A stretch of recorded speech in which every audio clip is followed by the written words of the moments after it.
Hey kids, we're gonna teach my new friend here how to play some old game. First game we're gonna play is called Mommy Never Loved You.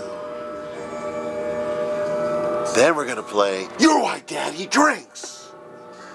Then we'll play my old favorite, Let's Hide a Body.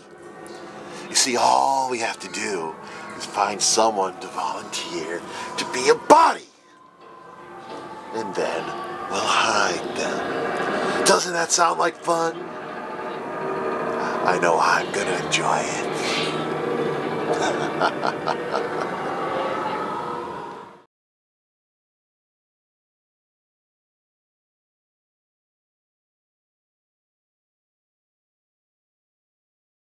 So yeah, we're here at the ScareHouse in Pittsburgh, Pennsylvania. This is still a family business. It was started by my wife and my dad and I. The three Simmonses own the ScareHouse. It's been around for quite some time. I actually met my wife, Barb, working at a haunted house many years ago. I was a little surprised to realize I've been doing haunted houses in one form or another for more than 25 years. We were doing haunted houses back when they were really low budget affairs. You know, this was before the internet, before the videos, before the associations, back when you would just get a bunch of kids together and say, let's put on a haunted house. And so, you know, I was back in high school when I found this love for haunted houses. And I think a lot of that love comes from growing up in Pittsburgh, which is a fantastic city, and also zombie capital of the world. This is where George Romero made all of his classic zombie movies, so you can't help but grow up in Pittsburgh and be a fan of Halloween and haunted houses and zombies. And so we formed ScareHouse 98, so this is coming on 13 years, good year. And we bounced around for a bit. You know, it's like any other business. It takes you a while to figure out what works and what doesn't work. And once we connected with this building that we're in now, which is a fantastic building, dates back to the early 1900s. It was a former Elks Lodge. It has so much history to it that you can't help but, the history and the paranormal activity that goes on in the building can't help but fuel your brain to come up with all these kinds of crazy ideas. And what I'm really living the dream of, I have this fantastic staff of creative artists and designers and painters and makeup artists, and what we get to do year round is be in this building and just come up with ideas and we get really excited about what we're able to do. We don't want to do, you know, one thing that I think sets ScareHouse apart is we don't do a lot of the same kind of themes you're going to see everywhere else. I mean, I think a lot of haunted houses might have clowns, for example, but we go into a different direction with Creepo. You know, we have a clown who's angry at being a clown, who's been a clown too long. He's a little bit bitter. He's a little bit disheveled. You know, we like to take some of those ideas and turn them on their head, but we also like to be contemporary. You know, with Pittsburgh Zombies, that's a very modern take on the zombie genre. When we do 3D, we always look for ways to do 3D that are a little bit different than what you're going to see everywhere else.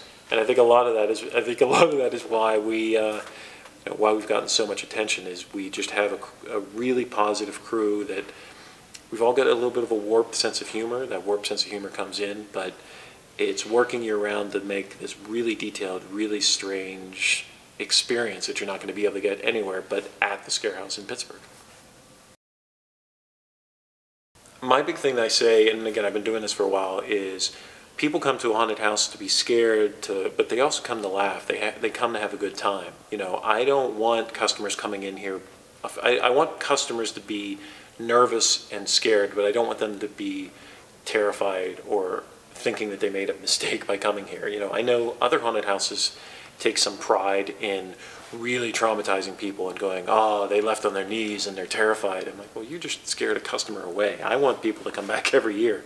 So with us, you know, a movie that was made in Pittsburgh, Creepshow, is a big influence on the kind of mood that we try to create at ScareHouse. Of, we want you to be scared in that we jump out and you get freaked out and you hit the floor, but then you laugh because there's something so cathartic about that mixture of feeling alive and that mixture of something jumping out and really kind of being a little bit outrageous. And you look at our characters, you look at Creepo the Clown, you look at ScareHouse Bunny, they're kind of creepy, but they're kind of funny. But we're not making fun of them. We're just saying there's something kind of weird and kind of off. You know, as some of our designers say, everything we do has a little bit of a weird edge to it. And you know, that's the thing that we really try to do is, yeah, we have the customers screaming and laughing, but a lot of times it's the customers who are screaming and leaving in tears who come back the very next night because it was such a fun roller coaster of emotions. And that's what really excites me, is when you see the people laughing or thanking you, because you know, this going through a haunted house, going through the ScareHouse is a chance to sort of live your own horror movie without really being put in danger. And what I love too is that we've created these characters and situations that resonate with people. You know, ScareHouse Bunny has a following. ScareHouse Bunny's on Twitter. He's interacting with people year round, so he's actually got fans, and they know that they're coming here to interact with him and have a good time. And there's just something fun about being part of a community like Pittsburgh and being able to form those kind of connections. This is a mammoth show, very expensive to put on. I'm going to be honest, but it's important. And I tell everyone I meet, it wasn't always like this. We built up to this point. You know, when we were doing the first couple of seasons of ScareHouse, we were sleeping in the haunt because we were working so many hours. We were building stuff up we were buying stuff at flea markets. We were creating stuff at home in our laundry room. You know, it takes passion, and then we built up to this point, and the way we've built up to this point is we just kept banging away at it. And I think what I would say to anybody who's starting out is, don't do it for money.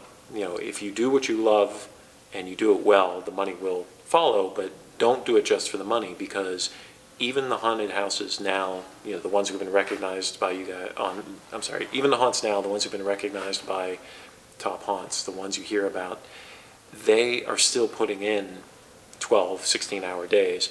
Maybe they're not sleeping in the haunt like we used to, but you're thinking about it all the time. And you have to love Halloween, you have to love haunted houses, because you're going to be doing it so much. But it's the greatest business in the world, because where else, you know, we get paid to scream at people, to make them laugh, to entertain. And, you know, that is so much better than sitting in a cubicle somewhere. You know, when it's October and you know you're spending all the money and you're really stressed out, it's easy to lose faith. Or, I mean, Barb and I and my dad, when we started the business, we had many years of a location falling out at the last minute, or having certain projections and our attendance was nowhere near our projections. But you realize at the end of the day, it's like, well, at least we're not sitting in a cubicle. You know, at least we're giving it. I mean, I've said this before as a mode of as inspiration, if you will. Don't let, and the irony, I guess you could say, is that we're in a fear-based business, but don't let fear scare you away from doing something. Because it's easier not to do something. It's easier to have the fear go, I don't know if I want to go out. I don't know if I want to risk trying this. This seems like it's a lot of work. It might not work. That, to me, is you have to muscle through that. You have to say, no, I really, really want this. I'm going to build the business plan. I'm going to put my own money up. I'm going to do all this and do what it takes, because I get so much of that rush. And it took us a while to get to this point, but I'm so grateful we did, because we've had so many experiences, not just being able to, I mean, here it is, you know, we're nowhere near October and I'm able to just turn on the lights and go play around in a haunted house. That's the 12-year-old dream. And you know, meaning that when you're a 12-year-old, that's the kind of thing you say, wouldn't it be great when I'm a grown-up if I had a haunted house? Like, I do. And that's fun, but the things I take away from it, which I never would have expected, are all the personal connections that our cast and our crew have made, and you're really part of something so much larger than yourself. And yeah, it was scary to get to this point, but you know, anyone I say that when you're just starting out, I say, make sure you love it, and make sure you're willing to go to every website, every conference, read every book, read every video, and just have the haunted house business consume you. And if you're willing to do that and bring it in and really just work at it, then you know, maybe someday you'll be on the Top Haunts website and getting all this kind of recognition. I'm Scott Simmons, Creative Director for the ScareHouse in Pittsburgh, and this is Top Haunts. Hey kids, I'm here to talk to you today about the topic of zombies. You know, when I was growing up, it always seemed to us that the whole point of killing somebody was that you didn't want them around anymore.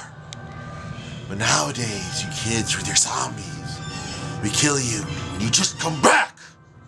And then we have to kill you again just to enjoy a little silence. Well, I just want to assure you, going forward, if you ever get down with the clown, I'll make sure that you stay dead.